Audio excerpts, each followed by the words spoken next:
Hello, my name is Phil Thornton and I'm an editor of the website londonsummit.gov.uk. The website has been set up to create an international discussion and debate around all the issues that are going to come up at the summit itself on the 2nd of April. As part of that engagement, I'm delighted to be joined by Caroline Flint, the Foreign Office Minister for Europe. Now, all the feedback that's coming through our website indicates that what people are concerned about is the impact of the crisis on the average man or woman in the street, the average family, if you like. So if I can begin by asking, is this summit going to make any difference to anyone's life? Yes, it will.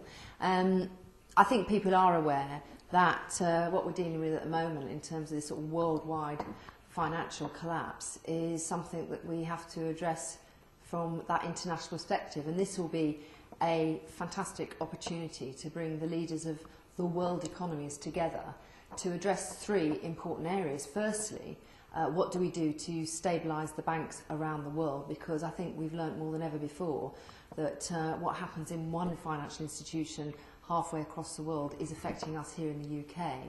Secondly, what reforms are going to be necessary, because the future's got to be different.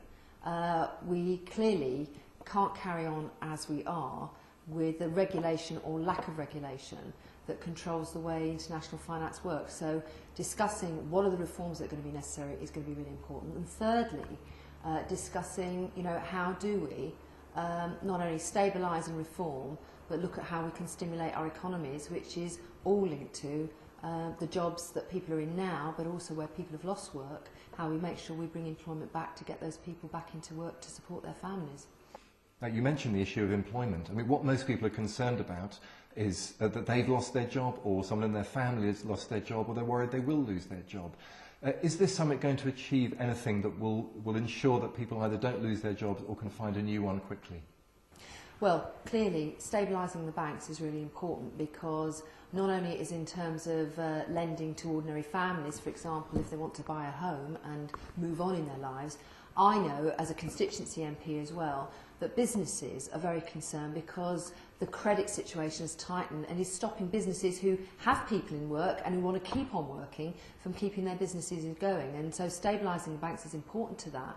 And from a European perspective, I'm really pleased that the 27 member states have agreed in their own countries to have what they call these financial stimulus packages. And basically what that means is identifying money to kickstart their own economies. And why is that important for the UK? Something like 55% of our exports are sold into the rest of the European Union.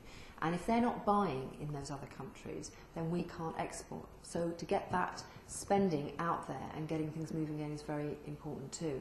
Third point I would say is how do we look at ways in which we can help businesses at this time? And the vast majority of people in the UK are actually employed by a small or medium-sized business. And one of the things we have managed to get agreement on is through the European Investment Bank, funds that small businesses can apply to keep themselves going. And I was just reading about one the other day where a family business here in the UK was able to get a £200,000 loan to keep their business working. And we want to make sure as many businesses in the UK take that opportunity up. Now, most people probably don't understand the intricacies of finance, and a lot of people think that bankers didn't understand it either, and they're angry at that. Now, is this summit going to be able to assuage that anger or channel it into a positive outcome? Well, I hope so, and I think people are right to be angry. I probably put myself in the same position as many other people in the UK, that I've been on a huge learning curve about how international finance operates, and I think clearly governments around the world have learned an awful lot more about what should have been happening and wasn't happening in this sort of world of international finance. It brings home to me that actually you could be surrounded by so-called experts, including in banks, but sometimes, it's about, just asking sometimes the obvious questions to maybe some expose things that should be working well and when they aren't. But what the London Summit is hoping to achieve is that sort of international consensus by, as I say, these huge world economies that are going to be represented there, about how do we stop the crisis we're going through at the moment happening again.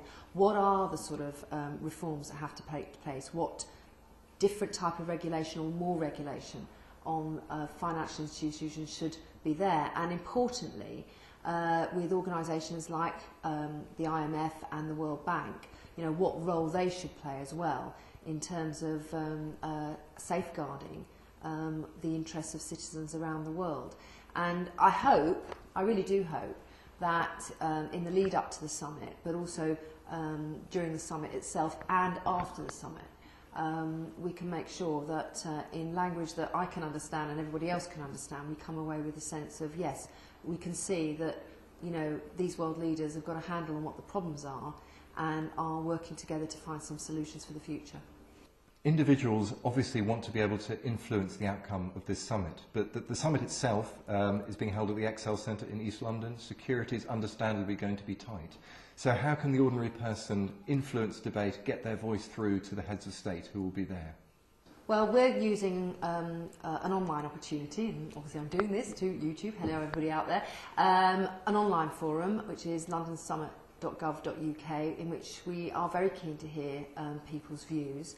But also in the sort of month leading up to the summit, we'll also be looking at how we can work with non-governmental organisations, but also other organisations and groups to have their input as well.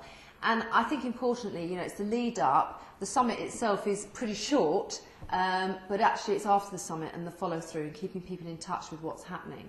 I think in these, you know, really difficult times, where families and businesses for that matter are very preoccupied, quite rightly, with what is happening in their daily lives. You know, what they want is reassurance that we are on the case and we're going to do whatever we can to support people through that. And I think, you know, again, how we can best communicate but also get people's views into government is really important to make sure that we are listening, but also we're communicating the actions we're taking and why we're taking them. As well as the impact that this crisis is having on people in this country, it's having an impact on people across the world, and particularly in the world's poorest countries, not all of which are going to be represented at the summit on the 2nd of April. How are you making sure that those voices are going to get through to the heads of state who will be there? Well, my colleague Mark Malloch-Brown is doing a lot of work in this area, visiting some of the countries in Africa and Asia as well elsewhere, but we're also going to make sure that representatives of these particular regions of the world are at the summit too.